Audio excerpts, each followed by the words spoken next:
अथ द्वादशोऽध्यायः भक्तियोगः। अर्जुन उवाच एवं सततयुक्ता ये भक्तास्त्वां पर्युपासते ये चाप्यक्षरमव्यक्तं तेषां के योगवित्तमाः। श्रीभगवानुवाच मय्यावेश्य मनो ये मां नित्ययुक्ता उपासते श्रद्धया परयोपेताः ते मे युक्ततमा मताः।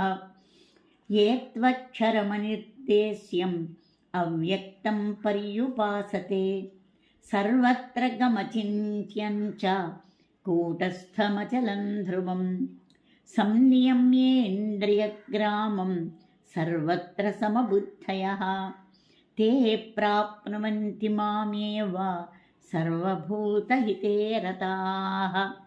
क्लेशोऽधिकतरस्तेषाम् अव्यक्तासक्तचेतसाम् अव्यक्ता हि गतिर्दुःखं देहवद्भिरवाप्यते। ये तु सर्वाणि कर्माणि मयि सन्न्यस्य मत्पराः अनन्येनैव योगेन मां ध्यायन्त उपासते तेषामहं समुद्धर्ता मृत्युसंसारसागरात् भवामि न चिरात् पार्थ मय्यावेशितचेतसाम्। मय्येव मनाधत्स्व मयि बुद्धिं निवेशय निवसिष्यसि मय्येव अत ऊर्ध्वं न संशयः। अधचित्तं समाधातुं न शक्नोषि मयि स्थिरम् अभ्यासयोगेन ततो मामिच्छाप्तुं धनञ्जय। अभ्यासेऽप्यसमर्थोऽसि मत्कर्म परमो भव मदर्थमपि कर्माणि कुर्वन् सिद्धिमवाप्स्यसि। अधैतदप्यशक्तोऽसि कर्तुं मद्योगमाश्रितः सर्वकर्मफलत्यागं ततः कुरु यतात्मवान्। श्रेयो हि ज्ञानमभ्यासात् ज्ञानात् ध्यानं विशिष्यते ध्यानात् कर्मफलत्यागः त्यागात् शान्तिरनन्तरम्।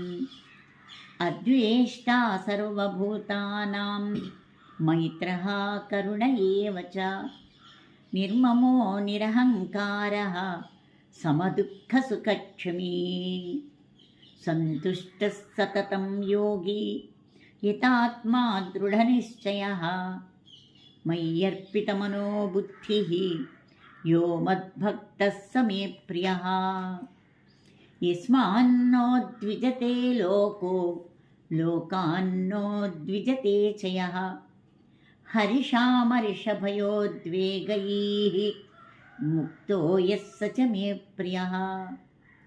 अनपेक्षः शुचिर्दक्षः उदासीनो गतव्यथः सर्वारम्भपरित्यागी यो मद्भक्तः स मे प्रियः। यो न हृष्यति न द्वेष्टि न शोचति न काङ्क्षति शुभाशुभपरित्यागी भक्तिमान् यः स मे प्रियः। समशत्रौ च मित्रे च तथा मानावमानयोः शीतोष्णसुखदुःखेषु समः सङ्गविवर्जितः तुल्यनिन्दास्तुतिर्मौनी सन्तुष्टो येन केनचित् अनिकेतः स्थिरमतिः भक्तिमान् मे प्रियो नरः। ये तु धर्म्यामृतमिदं यथोक्तं पर्युपासते श्रद्धधाना मत्परमा भक्तास्तेतीव मे प्रियाः।